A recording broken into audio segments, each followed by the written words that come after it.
I just go with Mr. Bain first. Can you tell us about what is fatherhood for you in terms of its functions and what makes you a father? Sure. So I have 2 kids, one's 7 and my son is 9. So yeah, I can definitely relate when you say like it's a bit tricky, like in the early days when you kind of like you got this life now and all of a sudden you're responsible for something you had no idea about. So I don't know, for Beck and I, my wife and I, we always just stayed curious and like threw it around with a whole bunch of friends in the same boat. So I used to catch up with some other dads. We all worked from home, and we'd every Tuesday morning we'd get out the strollers and we'd walk around the river together, and just say, hey, like, how much sleep have you been getting? and kind of just throw out techniques or whatever that worked. And that, I found that was really helpful, because a lot of dads, like you say, like you've got all the mums groups, there's no dads groups, and even the ones that are, you know, meeting and stuff, like it's a bit, for whatever reason, like we don't open up as much, generally speaking, dads, about just, you know, what it's like to change diapers, or do you get up through the night and help out with your, you know, like, do you like kind of how do you approach getting up through the night and all those kind of things? But yeah, I don't know, like it's really good to be able to have a space like that. I found that really helpful. Steve? Yeah, I got 2 young lads, one nearly 14 and the other one's 11 going 35 tomorrow, and then back to 2 the next. He's all over the shop. Early on in the piece, I decided I was done, and my wife was she was even done before me. So I was only 29 when we made the decision that we wouldn't be having any more. But yeah, it's an interesting ride. We were fairly lonely in the very early stages when the boys were very young, in the radio scene. We were travelling around from market to market, and so yeah, family wasn't around, so we had to wing it by ourselves a lot of the time. Most of the time there were friendships formed at churches that we would go along the way, but yeah, it's I've had this discussion with a couple of people, in fact, just this week, that my wife and I are pretty solid, but 9 out of 10 discussions, right, that we would have, 9 of them would be involved around one of our children, right? Yeah, the younger one more so. So yeah, it's challenging. It's challenging when you sometimes not on the same page. But yeah, certainly pushing all those buttons, right? Timmy C.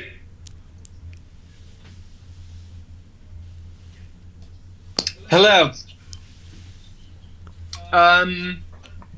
Yeah, some good points from both of you there, actually. I really struggled with fatherhood initially. I found the first 3 to 4 months really tough. And part of that was just because I'm selfish. And not being able to get to the gym when I wanted and do what I wanted, I was like, oh, all of a sudden there's this other life that needs me. So I once I settled into that and accepted that, yeah, I actually loved it. I loved every stage of it. I'm at a different stage now where I've got an almost 22-year-old son and an almost 21-year-old daughter. So I'm at the other end of things where it's almost like you're kind of like a coach now. You're not really, I mean, you're still dad, but as far as, you know, the day-to-day grind of, you know, the school trips and the homeworks and the showers and the hot things and all that. I mean, my kids are, you know, adults and doing their own thing. So it's really just a kind of coaching thing now, which is actually really cool. It's a completely different stage, but I actually really love it. And I think a good reminder too, to savor the moments you have when you're under the same roof and not negate the impact that you do have by just being around. I think presence is a huge thing as dads, and you don't have to always be doing something amazingly fun and cool and expensive, but just your presence in your kids' lives, ultimately, I think is what they're after, and we can all vouch for that for ourselves, I suppose, if we've had that in our own lives. It's the memories that we make with our kids, not how much we spend and how much whatever. Like, it's, you know, the little things that you look back on and go, I loved it when we did that, or remember when that happened, or, you know, like, and it's just presence. So, and that, I think, for me, particularly with my daughter, because my son is a whole other story, and we'll get maybe get into that. I don't know if you need that story or not, but yeah, as far as my daughter is concerned, like, the closeness that we've got now is a direct result of just being there and consistently showing up as a dad, but also not being afraid to share my own heart and stories and emotions and fears with my daughter. Like, we've kept it pretty real over the years. And so now that's the sort of relationship that we have, where she feels like she can come to me with her stuff. You know, and that's really cool. I love that. I love that she feels safe enough, and Dad's a safe space and a cool space that she actually wants to pick up the phone and have conversation with me. So yeah, it's cool. That's awesome, Tim. And I think, you know, that's one thing that you know, is really helpful to hear from people who have a bit longer journey being a father, is just that investment time up front. But also, you know, I appreciate you being vulnerable and open, that, you know, it was tough at the start, but also take a next step further. You told us why that was, and it was, you know, from your perspective, you were, you know, missing out or grieving those things that you really wanted to do, and you probably did a lot more of when you were single or didn't have dependence. So that kind of, you know, you said selfishness, and I think there's an element of selfishness in all of us that we have to let go of in that process of becoming a father. And it's exciting to see when I think most people do get the opportunity to transition from realizing that and then embracing it. You see people who fight it the whole time, and they don't have a great experience in fatherhood because they're always trying to get back.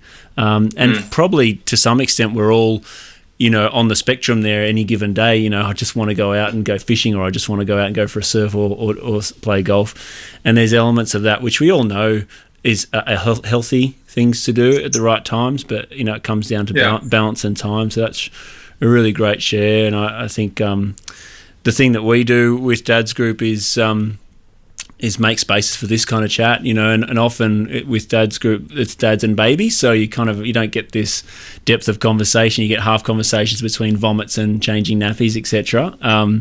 But it's nice to be able to have, you know, these discussions in a place where you're stopping for a moment in, you know, how long have you been a parent? Like 20 odd years. You're stopping for a moment, reflecting on that. And I might just jump across to Ken.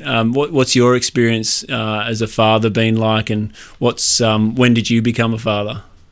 My wife and I were married at least 20 years, I think, before we had Kobe. Kobe is our now 9-year-old, and I've only got one kid, just Kobe. And by that time, you know, I'm in my 40s, and he's born, and it's like, well, my wife and I have. We've done a lot together our whole lives, you know, just the two of us. And then along comes our son, and it was the best thing ever happened to me. So good. I was a born-again dad, really. Dad. I haven't heard that one. I like it. And it just gave me something that I was missing. And look, for me, when, like Tim was saying earlier, there's no handbook of being a dad and stuff like this. My old man, he bailed when I was 7. He left us when I was 7. So I didn't really even have a dad to look at and go, what's a dad supposed to be at that time? Yeah. So, you know, and my memories of it were quite, you know, back in those days, quite violent. What was a messy sort of breakup. But so when Kobe came, I mean, there's so many facets of what I should do as a dad, but the number one thing for me was not to do what happened to me. And so the number one thing was to be present, just be present in his life everywhere, and sit next to him while he goes through things and see what sort of, I didn't know what sort of kid's he going to be, what's his love language, what's that, how does, you know, what helps him, what doesn't help him. And, you know, so it was just sitting with him. And I still do that to this day, just go up and sit with him and just be in it, present, and spending time. Sometimes we say nothing, sometimes we have amazing deep talks, but the number one thing for me is to be a dad who's present in his life. That's awesome, Ken. And I what I find is when we start talking about these, what you say or what someone else says might kind of spark something in someone else, and you can see them, sitting there and it's like, oh yeah, I really want to share that. And so if that happens, as we're all sharing, I'm not the guy that's the expert. I'm probably more the facilitator, and knowing that role for me is exciting because I'm not here to, pull out expertise and share expertise as much as I am to listen and be able to help all of us share our experiences in a way, and maybe being vulnerable and part of this group. I should share that I'm a father of 3, Evelyn Joy, Annabelle Pearl, and Joseph Emmanuel Rutherford, and they are 6, 3, and 1. So I'm in the thick of it at the moment, and yeah, just my experience fathering has been. I love it. At the moment, when they're all so young, it's quite challenging. Some of you probably remember those challenging times and challenging days, but it's also something that in the role that I do, I get to reflect on that and not to lose heart of the things that you guys have shared, which is being present, being able to connect with your child, knowing that that your presence with them and engaging with them. It's not about, you said the expensive holidays or the big gifts. It's about that time with their father that's important, and that's a challenge that I set for myself every day. And every day I succeed, and every day I fail at the same time. So it's about sharing that with a group of peers that actually helps me and others through that. But was there anything that someone shared then, Tim or Steve, that you resonated with and want to share something about your experience as a father, or if you look back, what what you might have done differently, or how you've been able to manage, because it is complex, right? It's actually challenging. It's the hardest challenge of your entire life, and it never stops. It's not like an army boot camp that's going to finish in 8 weeks, in Duntroon, or you're going to go on tour and then come back. You're not going to come back. It's going to go on forever, whether they outlive you or you outlive them. Fathering is forever. So, yeah, does someone have something to share about, maybe the challenges in that space? Yeah, I was just going to say there's vast differences in terms of the age of some of the guys here when they had children. So obviously Ken, being 40, I think it certainly would play in his favour in terms of his patience and life experience as well. I think by the time Ken's having a child, Ken's achieved pretty much most what he wanted to in his career at that stage. A lot of traveling, a lot of time to establish a relationship with his wife, and so I think a lot of that would have helped. And I've seen it when I've obviously hung around Ken and Kobe and Lindley, that they're a tight-knit unit, and you can see that it's pretty comfortable. Whereas you look at perhaps my relationship, not that it's young, but I'm 24 when I had my first child, and the career at that stage was something I was very determined to achieve, to go as far as I could. And so I look back at moments like that where I was probably present doing breakfast radio. I was there most of the day, but probably wasn't there, if you get my drift. And so I regret those moments. In saying that, I was trying to achieve something that was not only good for myself, but for the family in the long run. Perhaps. And never really got to do the traveling thing. And so I think and this is not for everybody, but in my case though, I found myself as a maybe an unsettled, anxious sort of father, if you get my drift. More of a I don't want to use the word bitter or things like that. It's just like those thought process, and I think it happen for a lot of people.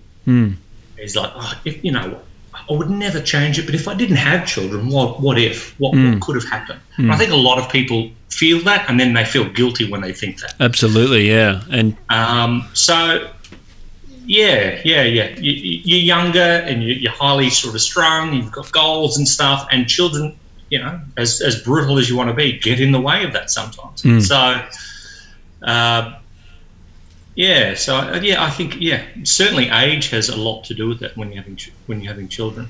Yeah, I think that's a huge reality and often, and that's the great thing about these types of spaces. You feel comfortable enough to say the things that, you know, no one else would say at a dinner party, but you'd say it here because, like, it's actually true. I feel like I've let go or had to let go or had no choice in the matter of not being able to do some things that I thought, you know, when I was a teenager or whatever, my life dreams or whatever. And I think they're important to be able to share because in many ways, whilst it doesn't help you achieve those dreams, it helps you normalize the reality that that others share in that space. And when you realize, oh, you know, there's probably other people who've done that. There's probably hundreds of millions of fathers who that's been, you know, the case for in the centuries of fathering, right? And you know, whether it be some dude back in the Stone Age who really wanted to, you know, knock that monolith out and fit it in front of his cave, compared to, you know, someone who wants to be a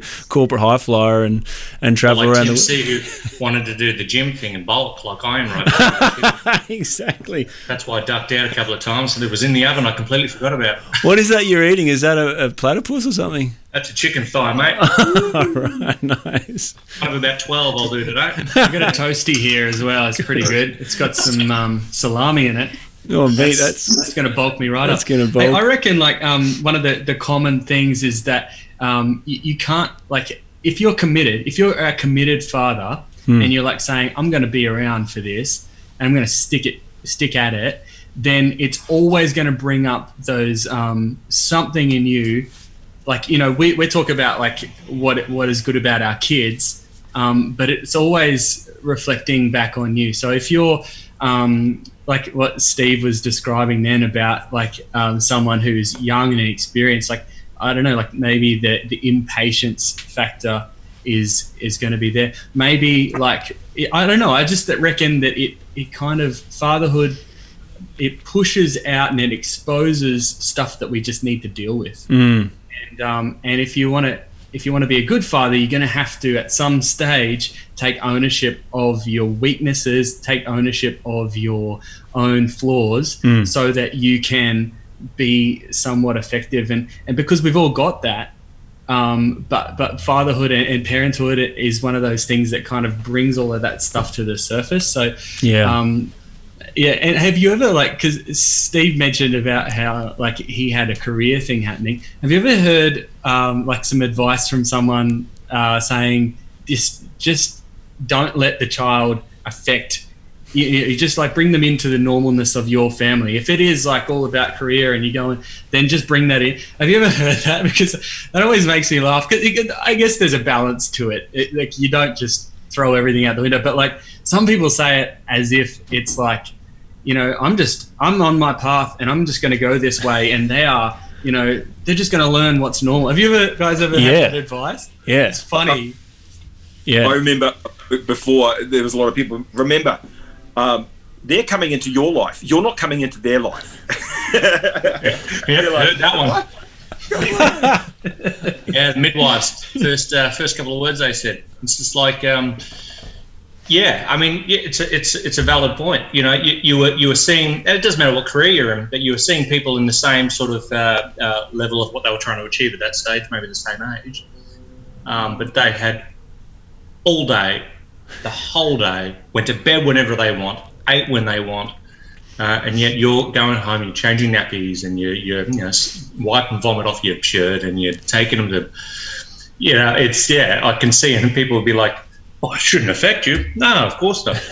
I mean, my ex-co-host, I mean, between the two of us, in the 5 years we were doing shows in 4 different sort of cities, we had 3 newborns in that whole time come through. And so you're trying to do breakfast radio with 3 new babies. And you look at these other teams trying to achieve the same goal, and they had all the time in the world. So, yeah. They're coming into your world, man. Don't let it affect you. I'll tell you what, they're coming into your world at 2 a.m. in the morning, waking up. That's how they're coming into your world. Yeah, that's good. That's good. And I think, it's nice to be able to share some of that stuff because, it's the unintended consequences of the people's advice that they throw out off the back of a napkin as they wipe their mouth after a coffee and too much cake, and they storm off to do their thing, and they give you some flippant advice, and you're just like, what was that? Are you for real? You don't have any kids, do you? And it's just like, moment's gone, but you think and you reflect on that, and you think, man, some people have no idea. And I think, to be honest, that's the reason why we're doing what we're doing as an organisation, is because some people have no idea, and too many of us are hanging around with those people who have no idea, and it's not helpful for us. What is helpful for us is getting together, who have shared the same experience and able to encourage each other and just go, hey, yeah, that sucks, man. Is there any way, is there anything I can do? Or he's like, and often the response is, no, I don't need to do anything. Actually, just sharing it's been really helpful. I've never said that. I've been thinking about this for 6 weeks or 6 years, and I've just never shared that, and I haven't felt comfortable sharing it, with my wife and my partner because it kind of impacts her. But here, I don't feel like I don't feel any problem in sharing it because it's not going to impact anyone. I think there's that kind of, I can't say the word anonymity. Can someone say it for me? Anonymity. Thank you. Anonymity. What was it again? Anonymity. Got it. About that, fathering experience when you're getting together as new dads, is that, I might see you next week at Dad's group. I might not, but either way, it's been nice to be able to share some of my problems. And my father actually always said, a problem shared is a problem halved, and so that's pretty much what we're doing. We're building groups to share our so-called problems, and they're not problems always, they're just sharing of experiences, but in sharing that, there's sometimes things behind it that are sitting as weight or burdens on our shoulders that we haven't even realised have been there for a lot longer than we think, and just by talking about it really helps. So, and having the framework of fatherhood as a topic is, as you can see, it's amazing. Like, look at everyone's just sharing, some of the stuff. Maybe you guys would share a little bit more in your roles and stuff, but there's also, you've got that capacity, which is what I'm trying to encourage other dads to do, is by having the conversation, sharing your experience, you're actually inviting someone else who's not comfortable normally to share that experience to partake in that. And that's where you extend from being someone who's just sharing their experience to actually significantly helping someone else. And that's why talking about this is really helpful, because, and I'll give you an example. A few weeks ago, one of the guys shared that the birth experience for him was traumatic. But he just touched on it. He didn't go into any detail, and we're on a Zoom call a bit like this, and someone else, it just really resonated with them, and they said, oh, I'm really glad you said that, because I've been really struggling with, that birth experience since it happened a few weeks ago, and I haven't been able to talk to anyone about it. I didn't know that I was allowed to have this feeling. They actually said I didn't know I was allowed to have this feeling of trauma that are associated with birth, because my partner's been obviously through something more difficult. And whilst that's true, it doesn't mean that his experience was not valid. And I think that's where we're finding so much gold in this, is that we're validating and normalizing other people's experience in as much as they're able to work through that and then make steps to get better. And by doing that, they're becoming better fathers and better partners and better support, rather than just being held up in their cloud of, I'm doing this alone, there's no support, and I don't get why I'm feeling so angry, So, does anyone have any of those cloud experiences? Well, I just want to say a couple of things that you guys have touched on there. I mean, again, as somebody who's at the other side, pretty much, I don't ever remember talking with other dads when I had my kids at home. I don't ever remember having those sorts of conversations. But I think, bigger picture, that's probably culture in Australia for us guys as well, without going too deep. But we tend to just, carry on regardless, and just get on with it, and get over it, and she'll be right, kind of thing. I don't ever remember having any conversations with dads growing up. Just kind of worked it out. And I think it's really important that you guys are starting to have the conversations. Generically, for men to open up is a good thing, but especially about this topic, because it is so huge. and it is life changing, and there isn't a one size fits all. And we're all kind of trying to work this out as best we can, and we all want to do the right thing by our kids, of course. The bottom line is, again, we're trying to do this thing that's an ever changing person. Like it's feelings and emotions, and one day is different from the next, and one stage of life is different from the next, and all of a sudden, I remember when my daughter turned about 12 or 13 and the hormones kicked in. It was like one morning I was like, can you go back to your room and find Jacoba, because I'm not sure who you are, and nobody kind of prepares you for that. It's like all of a sudden things have changed. And even then, the way you hug your daughter as a teenage girl as opposed to when she's young, like it's different. Like you've got to think about placement and how that, it's just those sorts of things, and having the conversations, and even hearing you talk about the guys with the birthing experience. I mean, I had a great birthing experience with her, but I mean, I didn't pass out, so that was good, which I thought I would. But look, I mean, again, to have the conversations and know that there is support, and it's normal for us to struggle with this, to not be sure, to question, are we doing okay? Like, I think I'm doing all right, but I'm not sure. Like, to have these conversations, I think is really, really crucial. And again, if we can, learn from people who are down the track and glean from others who've already gone before us. And, be humble enough to say, look, I'm not sure. Like, what did you do? Like, how did that work for you? And it might not necessarily work for you, and that's okay. But one of the benefits for me working in radio over the years and having regular guests who were talking about fathering and parenting and relationships was when the mics were off, I was asking as many questions as possible. Like, help me, I don't know what to do with it. 14 is driving me crazy. Like, seriously. But I've been blessed in that space. But again, just having groups and people in your world that you can turn to in those moments, I think is crucial. We all need that, like for our sanity and mental health. And recognizing, again, and we touched on this before, like allowing yourself to have me time as a dad. And it sounds like almost kind of a little, I don't know, girly, feminine. Like we think about me time for women who go and get massages and foot rubs and whatever. And so we need this as guys. We're human, and time out is important to go and do something in a completely different headspace, like throw weights around or do something creative or go and play golf or fish or whatever it is for you, go and ride motorbikes. Like you need that outlet, and when you come back, I think it helps you to be a better father, because you can then get that out of your system and come back and be present again. Yeah, that's great, Tim. And I think what you touched on there is was there, one of the things that it just made me think of is to be a father. There's so many complexities. The kids push so many buttons, and you kind of indirectly outline that you become a better father when you come back from those, me time spaces, and your partner or your wife needs that as well.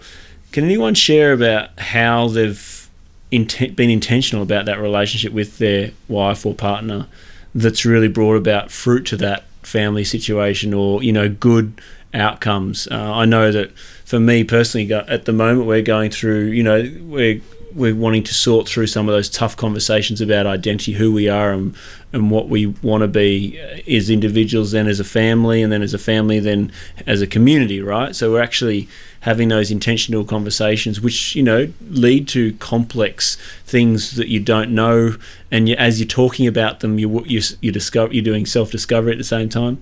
Can any of you guys share something from your experience where you've been intentional with your partner? And the reason why I ask this is because we know that being a good father, especially in those early years, is about modeling love, care and support for your family, especially your partner or your wife, from where the baby came from. There was love that created a baby, one assumes, somewhat.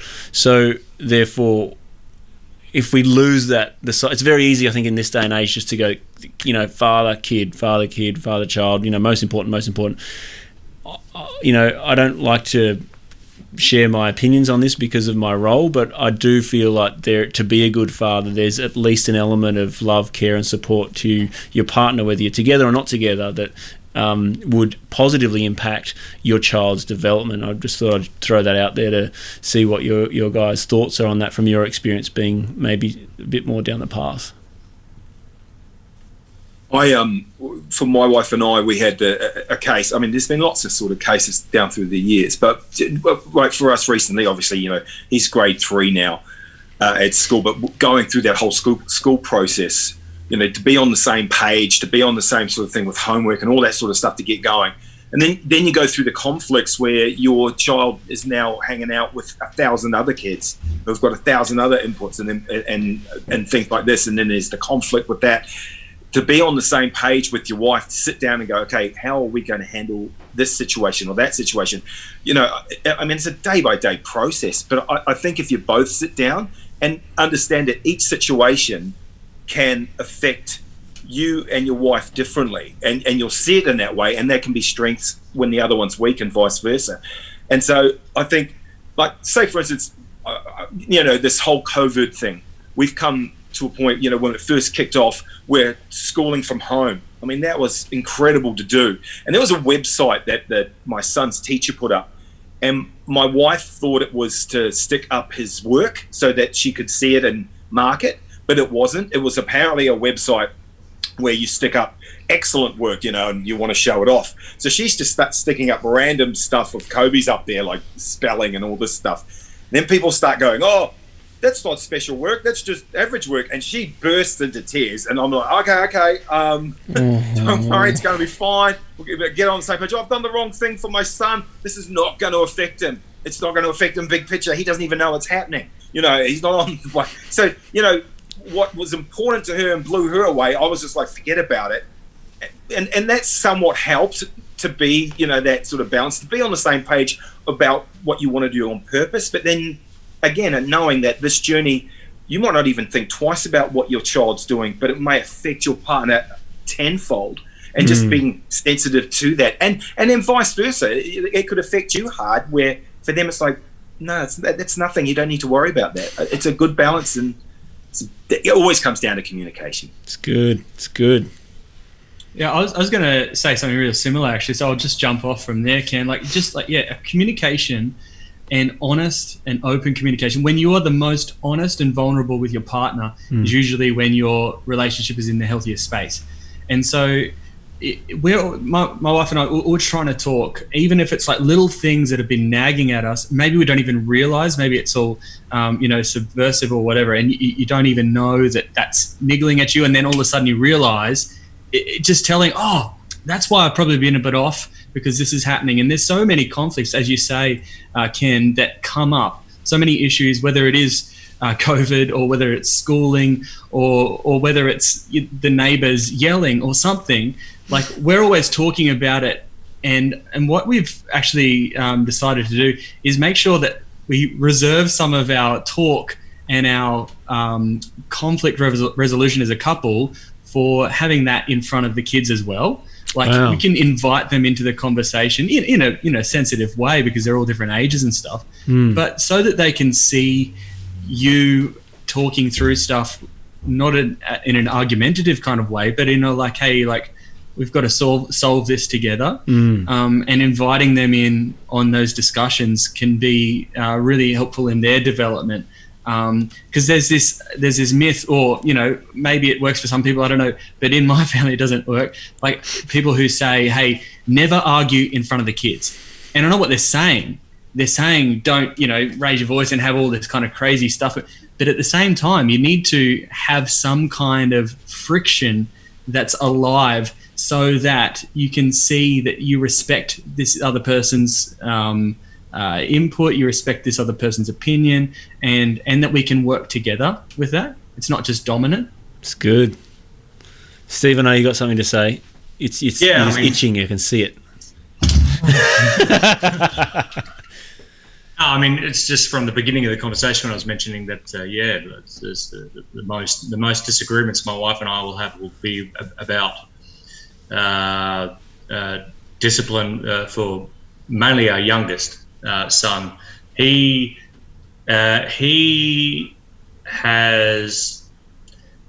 had learning difficulties for a couple of years. Actually, I've got a proud dad moment I'm going to do on the show today, because he's done something at school. It's awesome. But he's very clever too. Very he can be very deceitful, and I've always come from a position where I can see that, and other people can see it too, and they tell me, and they're like, "Oh, really? Mum doesn't see it." And not that I'm right or she's wrong, but we obviously look at it in different ways. And so, the bulk of the disagreements will come from probably a reactional discipline that I've given. And then the problem is then she will pull me up during that moment, and the children are present. Yeah. And so what can happen sometimes is not that anyone's, I don't want to use the word undermining, but as a father, and you've come up with some sort of disciplinary action, mum disagrees with it and tells me about it in front of the children. And that's when I then have my son going, sort of thing. So, we've struggled to be on the same page a lot of the time. Most of the time we will go and have a discussion after it's happened and figure out how we can do that better next time. And, there's stubbornness on both ends for both of us going, well, I didn't think I did anything wrong, and it'll fester for a while and we'll sort it out eventually. Yeah. But being on the same page, because the children will just throw something at you, and you've never prepared for that. No. You've never discussed that they could, have thrown an apple at the wall. Yeah. That's not something that ever came up. So you're winging this, you're winging it, and most of the time you're not on the same page, which is for us. The biggest thing I have found though is in a sort of a reactional way that I've done it, and maybe my wife has gone and picked up the fact that I overreacted in a certain way. As a father, to apologise, that's good. To actually say sorry to your children is a massive deal. Yeah. You're this figure. Yeah. And to then get to their level and say, look, I'm sorry, I shouldn't have done that. It's a big one. It's a big pill to swallow. And I've had to do it quite a few times. But I think that's obviously good for the children. It's good for the relationship then with the wife, obviously, because I've listened to her and vice versa. She's had to do the same. So. Yeah. Steve, I don't think there's anyone who does not resonate with that story, and I really appreciate you sharing that, because whether it looks for me the same way as it looks for you, or it looks something different, the principles of that are absolutely accurate, and that the key message that we are making our best decision at the time. Sometimes or often those best decisions with the information we have aren't the best for everyone, and sometimes or often we have the opportunity, probably should I say, to say I'm sorry, and we don't have to say I'm sorry, and we know that when we don't say I'm sorry, it doesn't make the situation better, but we have the opportunity to say I'm sorry and get down on their level, which is that's the relational element that you've been so open and transparent with us to share that, and vulnerable with us. And I just acknowledge that, because not every one of us are happy to actually go there with the realities of how challenging it really is, when the cameras are off, so to speak, or the microphones are off. And that's the stuff that helps us as fathers go, oh, yeah, he really shared a lot. I can reflect on that in my own life, and I can have a chat about that to my wife or my partner and to my kids, when they're old enough. But sharing that moment that that takes you away from being that perfect kind of model that you think they think of you, actually makes you a more perfect model of fatherhood by your vulnerability, which is something that I've had modeled with my father as well, and that's just that vulnerability to be able to let your children see yourself broken, and that's a special place. That's an intimate place that you can allow that to happen for the betterment of your family. And I think you've really touched on that nicely, Steve. And I think we can reflect on our relationships with our wives or partners, and just be able to go there, I guess, a little bit more, and be encouraged that, you know, you're doing that and a whole lot of other guys are doing that, and that's that's the essence of life that we can really aspire to, but also knowing really humanly that we have how badly and how often we stuff up is probably more than we'd like to say, but at the same time sharing that in a really safe environment allows us to do better and be better and feel better about, you know, what we're trying to do here. Can I jump in from a different angle for a moment? Yes you can. Just a thought, because I didn't say that when I first got married I was 26, and I went from being single to being a stepdad of 4 with my daughter on the way. Wow. And so just from a blended family perspective, which back then was probably more rare than it is now, but communication was so like key. And I'm talking like family communication here, because like it was not just between my wife and I, but inviting all of the kids into that space and navigating, you know, the breakup and the natural dad not being there, and the things that would come up and the feelings of all of that stuff. Like that was, I can't underestimate how important that is to have. I mean, obviously you and your spouse, you got your own stuff that you need to do with away from the kids, but inviting the kids into that space and allowing them to just process and be honest with how they're feeling about what's happening for them in a family setting was really crucial, because then as a family we all kind of gave space and weight to how they were feeling, so everybody heard it. We were all then able to kind of get on the same page and come up with a conclusion that worked for everybody in a really open, honest, shared space. And that was huge, to just try and diffuse any of the playing off of the parents that could have happened, or, you know, the fact that, well, all of a sudden, well, she's my stepsister, but, you know, we're all going to just be, you know, brothers and sisters in this house. We're not going to, like, it was just like all of the stuff that blended families, and that's a whole other story, obviously. But I just wanted to say, like, I think that the family time of coming together as a family and having open, honest discussions around certain things, I can't underestimate how important that was for us during that season, and especially now as well with blended families moving forward. Tim, that's such a great share. Can you just give us an example, like for those who might hear this or listen, what does that actually look like? Like, I know you've given some kind of examples, and I know we have to wrap up, but what does it look like? That you talked about communication being important. You talked about doing it as a family. What does that even look like? Like, how do I, if I'm a dad who wants to do that, or a mum who wants to do that, how do I make that happen tonight or on Saturday? Like, what does it look like? It's literally about saying to everyone, hey, look, you know, kind of giving them a heads up, so that we're not like all of a sudden just putting it upon them. But giving them a heads up and saying, look, you know, we've got some stuff we want to talk about as a family. There's some things, obviously, you guys might be feeling. We're just going to have a bit of a meeting, maybe have a meal, and then just kind of sit and linger with it afterwards, and just invite them into that space and let them share. Just let them share openly and honestly. Like, there's nothing right or wrong, because your experience is your experience as kids. And, you know, we can process this as adults and we can go, well, we can do this. But, you know, when our kids, you know, they're kind of trying to work it through themselves.